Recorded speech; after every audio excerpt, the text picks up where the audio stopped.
जो जैसा करेगा वैसा भरेगा। 4 वेद 6 शास्त्र में बात मिली है दोय, अब दुख देवे दुख होत है, सुख देवे सुख होत। कहते हैं कि 4 वेद और 6 शास्त्र का निचोड़ है, 2 ही बात सार मिली है। हम किसी को जैसा देते हैं वैसा हमको मिलता है। इसीलिए कोई हमारे साथ गलत भी करे तो हमें उसके साथ गलत नहीं करना, क्योंकि रामायण में स्पष्ट यही बात है। धर्म किसको कहेंगे? कहते बड़ा आदमी धर्मवान है। धर्मवान किसको कहेंगे? भेष को, कंठी माला को, संप्रदाय को नहीं। परहित सरिस धर्म नहीं भाई, पर पीड़ा सम नहीं अधमाई। किसी की हित सोचने और करने के समान कोई धर्म नहीं, और दूसरे को कष्ट और पीड़ा देने के समान कोई भी अधर्म। अधम से अधम वही अधम, अधर्म है। लोग बोलते हैं बहुत धर्म एक होता है, संप्रदाय अनेक होते हैं। इसी तरह से ईश्वर एक होता है। दुनिया में गुरु अनेक हो सकते हैं, लेकिन सदगुरु कभी 2 भी नहीं हो सकते। सदगुरु भी एक ही है, और सदगुरु का सिद्धांत भी एक है, सदगुरु का उपदेश भी एक है। वो द्वैत नहीं है उसके अंदर। हम लोग वेद व्यास कहते हैं, व्यासपीठ, व्यास का रचना कौन? वेद व्यास ऋषि, जो श्रीमद् भागवत का रचना की थी। तो वेद व्यास भी कहते हैं, अष्टादश पुराणैः व्यासस्य वचनं द्विजा, परोपकाराय पुण्याय पापाय पर पीडनम। परोपकार के समान कोई पुण्य नहीं, और दूसरे को पीड़ा पहुंचाने के समान कोई भी पाप नहीं। अगर इतनी सी बात हमें समझ में आए तो हम किसी से घृणा और बैर या किसी के बारे में अनहित नहीं सोचेंगे, हमेशा अच्छा ही सोचेंगे। क्यों सोचेंगे? लोग कहते हैं कि हमको कोई गलत बोले, कड़वा बोले, तो हम क्यों उसके साथ मीठा बोले।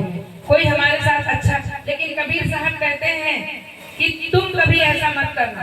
क्यों नहीं करना है? तो कहे अगर मैं जो की हूं वो मुझे ही मिलने वाला है, तो फिर अगर मैं गलत सोचूं या गलत करूं तो वो भी मुझे मिलने वाला है। तो उनने बड़ा सुंदर 2 शब्द कहे कि जो तोको कांटा बोए वाको मोतू, अतोको फूल का फूल है वाको है त्रिशूल। अगर कोई तेरे मार्ग में कांटे बोते हैं तो तू फूल लगा दे उसके मार्ग में, तेरे मार्ग का, क्योंकि तूने उसके मार्ग में फूल बोया, इसीलिए तेरे मार्ग में फूल रहेगा और उसके मार्ग में कांटे रहेंगे। कबीर कमाई आपनी कभू न निष्फल जाए, 7 समुद्र आड़ा पड़े तो मिले अगाड़ू ढाए। ये कलयुग है।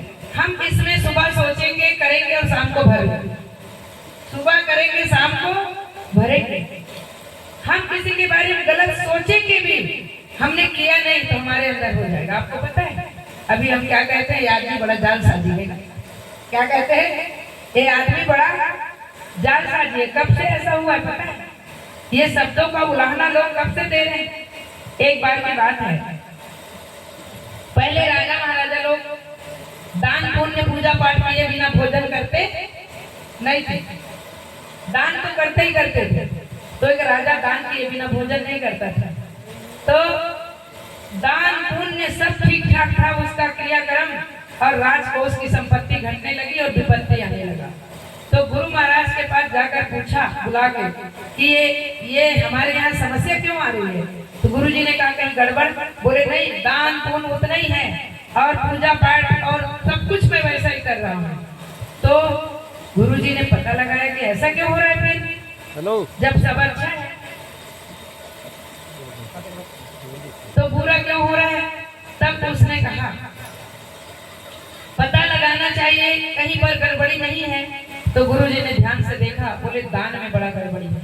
जब दान का पता लगाया तो जो लोग ले जाते थे कोई तो खा लेता था, उड़ा देता था, कोई घर में जमा करता था अपना पूंजी, तो बोले ऐसे ऐसे लोग करते हैं नहीं। अब एक आदमी बच गया तो उसको पता लगा वो क्या करता है, तो जाके देखे तो वो आदमी क्या करता था, यहाँ से गया और धागा खरीदने गया। क्या?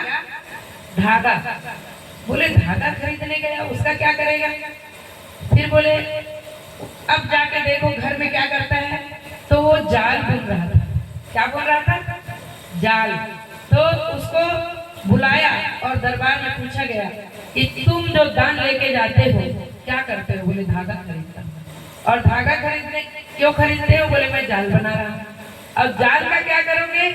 बोले जब मछली इसमें फंसाऊंगा तो बहुत पैसा कमाऊंगा। तब महात्मा जी ने कहा, गुरु जी ने, देख राजन, तेरी संपत्ति किसी की गले के फंदा बन रही है। जो तूने दान किया है वो किसी की गले की फांसी फंदा बन रहा है। अभी उसमें मछली फंसी नहीं, लेकिन तुम पर पाप चढ़ना चालू हो गया। तो हम किसी के बारे में गलत सोचेंगे भी तो हमारे साथ गलत होना पहले से चालू हो जाएगा। समय कम है इसलिए मैं, ये तो एक सही उदाहरण है, लेकिन एक बात बता रही हूँ। पिछले वर्ष खरोरा रोड में खरतोरा के पास संधि है, और आप जैसे मेरे बहुत प्रेमी चाहने वाले आप लोगों से पीछे मिले, लेकिन अभी उनके यहाँ कार्यक्रम था, मेरे बिना कार्यक्रम करना नहीं चाहते। मैं सोचती हूँ कहाँ कहाँ मैं सब जगह चली जाऊंगी। अभी मैं उधर से ही आई, तो वो बोले कि माता जी ये बताओ कि हमारे यहाँ समस्या, जब देखे तो सब मुंडन ही रहते हो, क्या बात है? बोले इस घर में साथी दो लोग मर जाते हैं, जवान जवान, और कई लोग उदाहरण बताए, एक साल में कितने लोग, बड़ा परिवार है, बड़ी बिजनेस है। रात में मैं विचार करते हुए सोई, इनके घर इतना धार्मिक लगते हैं, पूरा परिवार 5 भाई पांडव की तरह मिलकर रहते हैं, पता ही नहीं चलता, और पूरे परिवार को लेकर चल रहे हैं, ऐसा क्यों हो रहा है? तो मुझे ऐसा आभास हुआ, तालाब और मछली दिखे मुझे। सवेरे उठ के बाहर निकली जैसे आंगन में, तो घर की महिला आंगन झाड़ रही थी, तो बगल में एक बहुत बड़ा तालाब उनके दीवार के पास। तो मैं उससे पूछी ये तालाब, तो बोले ये तालाब हम ही लोगों का है। तो हमने कहा ये तालाब आप लोग में कहीं इसमें मत्स्य पालन तो नहीं करते? बोले हाँ माता जी, इसमें मछली बोया जाता है। तो आप लोगों की तालाब है तो मछली कौन बोता है? बोले और हमारे परिवार के लोग हैं, वो मछली पालने वाले को सब मिलकर देते हैं। फिर मैं सबको बुलाई, मैंने कहा ये है जड़, तुम्हारे घर में समस्या का जड़ क्या है? सब पाप चूक तो माफ हुई है, जीव हिंसा बहु भारी रे, जस लोहा कुटक लोहा। सब अपराध क्षमा होगा, लेकिन जीव हिंसा कभी क्षमा होने वाला नहीं है। तो इसलिए उस दिन से, अभी मैं वहां गई थी तो बताया, जिस दिन से आप बोलकर गई माता जी, बाकी लोग तो नहीं मान रहे हैं, लेकिन ना तो हम उसमें, तो वो कहने लगा हम उस पैसे को, हम वहां हमारा कोई विचार नहीं कि हम भी उसमें शामिल रहे। तो उसका छोटा भाई बोलता है क्यों भैया, साइन तो हमारी भी रहती है ना, परमिशन दस्तखत तो रहता है ना। तो बोले अब वो दस्तखत भी नहीं किए, और वहां का जो हिस्सा है पैसे का वो भी उसने नहीं लिया। अब बोले इस वर्ष हम बहुत सुखी हैं माता। हमने कहा लेना भी मत, कहीं ना कहीं हमारे कर्मों में खंडन है।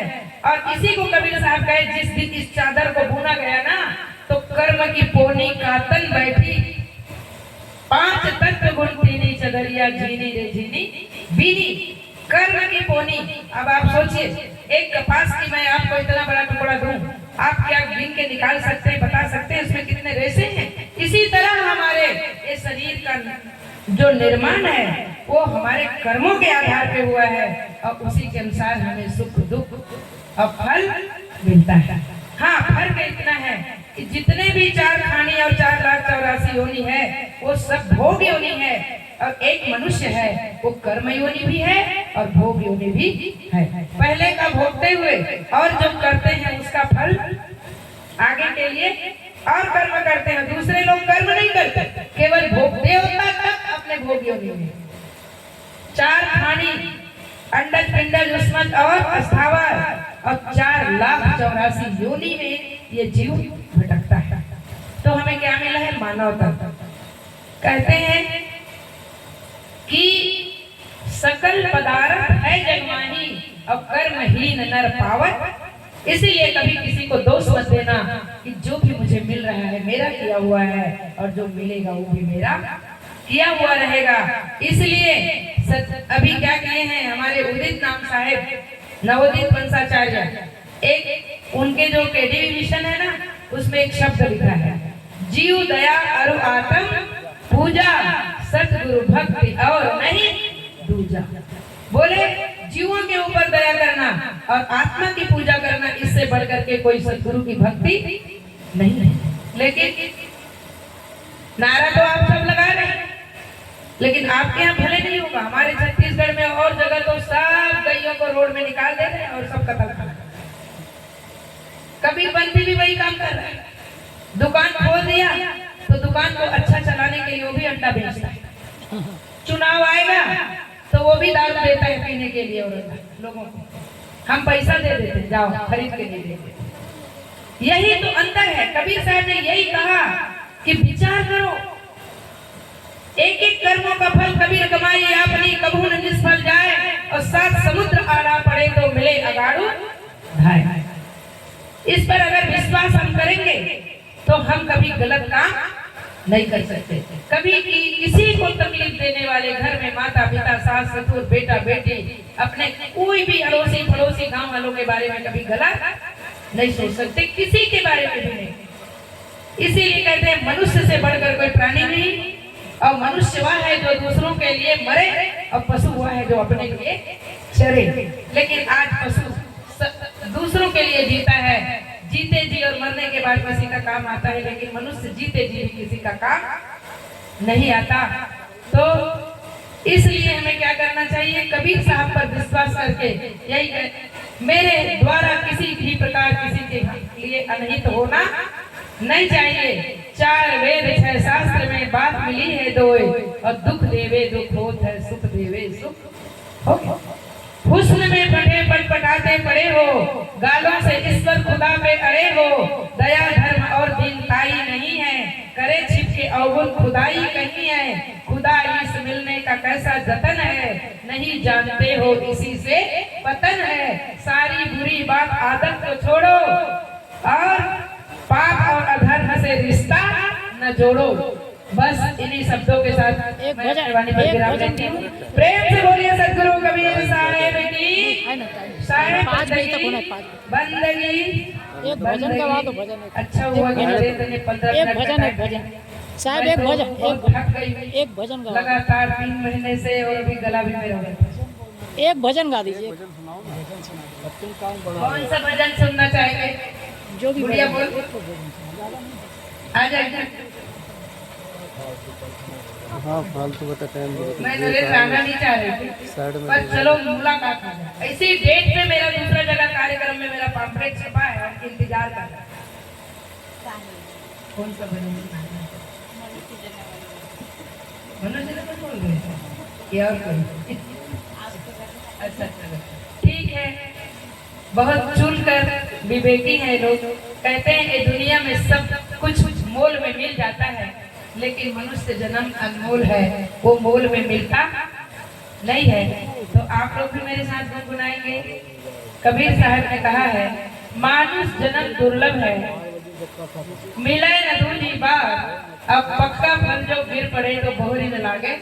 इतना ही नहीं कहा, लग 84 भरम के पाँव पर अटके आए, अब की पासा ना पड़े तो फिर 84 जाए। कहते हैं मानुष तन पाई के चूके अब की घाट, जाए पड़े भव चक्र में सहे घनेरी लाख।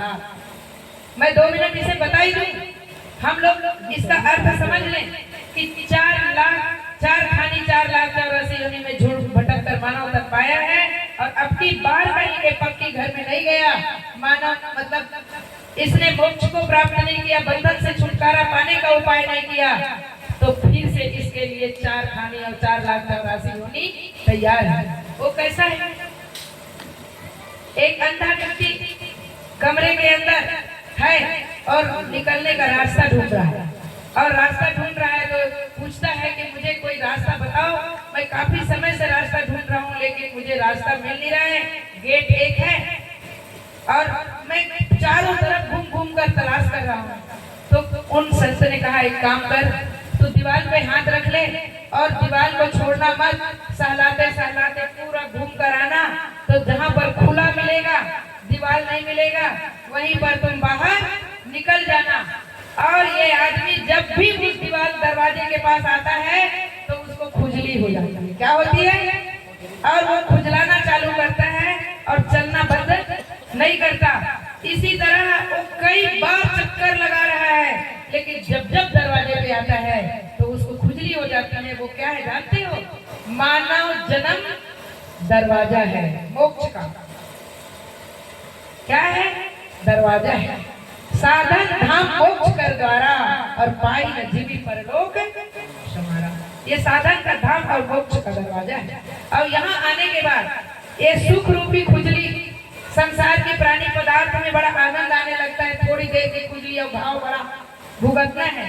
तो जब जब वहाँ आते हैं तो वो खुजलाने लगे, सुख में भूल जाते हैं और अपने जो मानव जन्म का उद्देश्य है उससे परे हो जाते हैं, निकल नहीं पाते।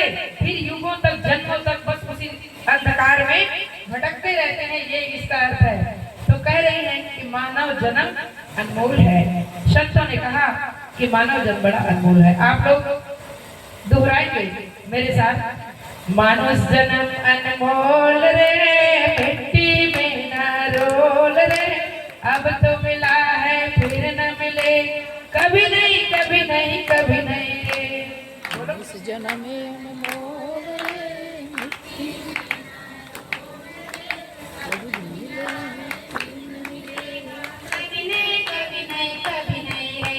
सतगुरु साहिब बंदगी, सतगुरु साहिब बंदगी, सतगुरु साहिब बंदगी, कबीर साहिब बंदगी, मनुष्य जन्म अनमोल मोल रे, मिट्टी में ना रोल रे, अब तो मिला है फिर न मिलेगा, कभी नहीं कभी नहीं कभी नहीं रे।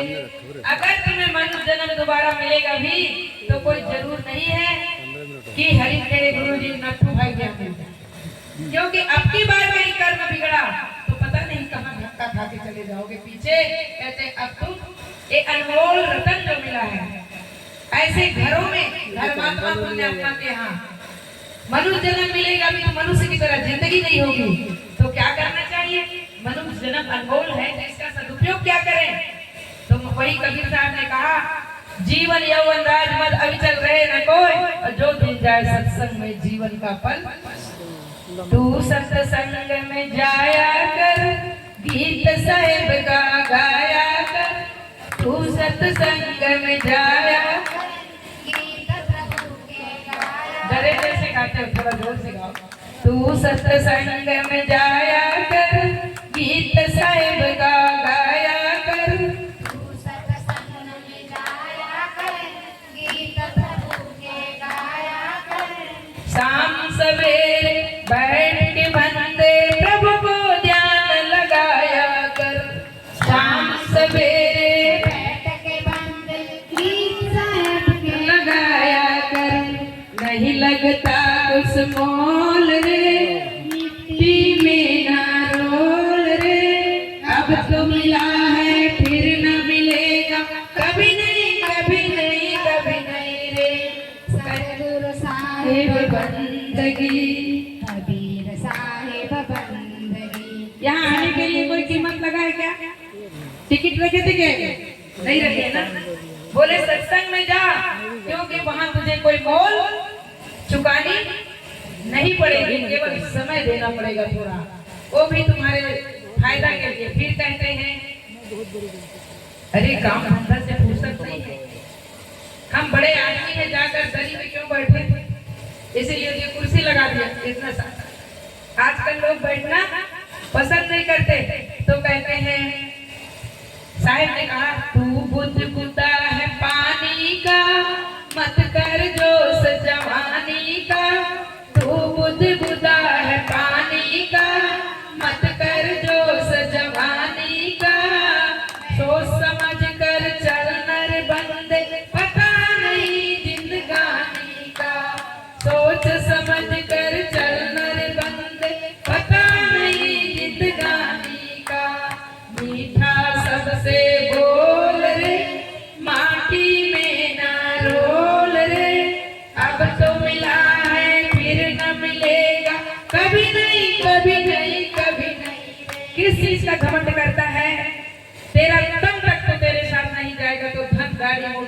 बोले कहाँ से जाएंगे, संग न चलेगी चांदी और सोना, मिट्टी में मिलेगी एक दिन मिट्टी का खिलौना, छोड़कर महल एक दिन जंगल होगा डेरा, ऐसे कहते हैं साहब। इसीलिए कहे तू मीठा सबसे बोल, किसी बात का घमंड मत कर।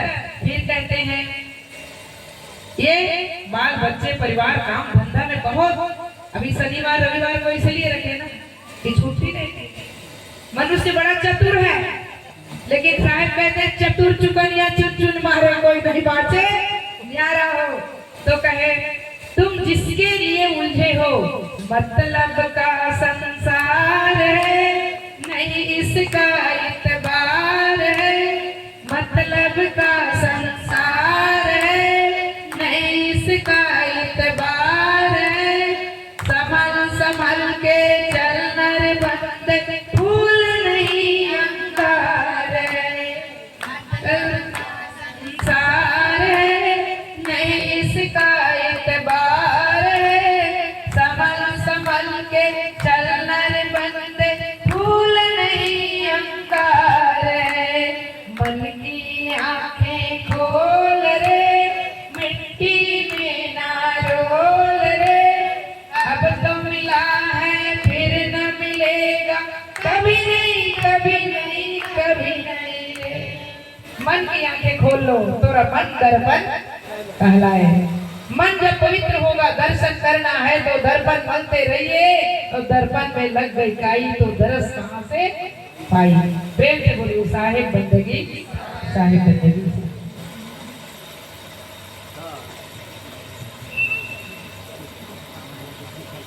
साहेब बहुत जी बहुत साधुवाद माता जी। ऐसे ही प्रेम से सिंचाई होती रहेगी, आपको सदगुरु कबीर साहब दीर्घायु प्रदान करें, ऐसे ही कामना करते हुए आज के इस प्रवचन, दोपहर के प्रवचन की बेला का अंतिम पड़ाव, जो कि मुख्य प्रवक्ता के रूप से, जिनके नाम में ही सब कुछ भरा हुआ है, प्रबुद्ध ज्ञान से परिपूर्ण, और बैठे बैठे गुरु सिंह साहिब जी ने भी बताया कि साहिब जी इंजीनियर थे, तो सदगुरु कबीर साहब भी एक ऐसे ही ताना बाना बोलते रहे, और जिला बागपत उत्तर प्रदेश से इसे बाहर निकाल दे, कवर से बाहर निकाल हमारे परम पूज्य गुरुदेव प्रबुद्ध साहिब जी आज हमारे बीच इस मंगल बेला पर श्री सदगुरु कबीर साहब के वाणियों को हमारे समक्ष रखकर हमारे जीवन को धन्य बनाएंगे, ऐसा मैं साहिब जी से गर्वत अनुरोध करता हूँ, और साहिब जी से निवेदन करता हूँ कि आज के इस पावन बेला पर हाँ सामने ला, मार्गदर्शन सीधा कर मेरी तरफ को कर। हमें करेंगे और हमें अनुग्रहित करेंगे, ऐसा मैं उधर से मेरी साइड में लाएगा, उधर से ला मेरी साइड में। चलो छोड़ गिर जाएगा ना, अरे ऐसा लाना तो इसको ऐसा तो गिर कैसे जाएगा इसे। चलो इनका भी कैसा है, मास्टर इतना भी नहीं जानते क्या? हाँ अरे हम तो नहीं ना हो। और इसमें कौन सा चालू करते हैं आदमी? हाँ ऐसा ही है।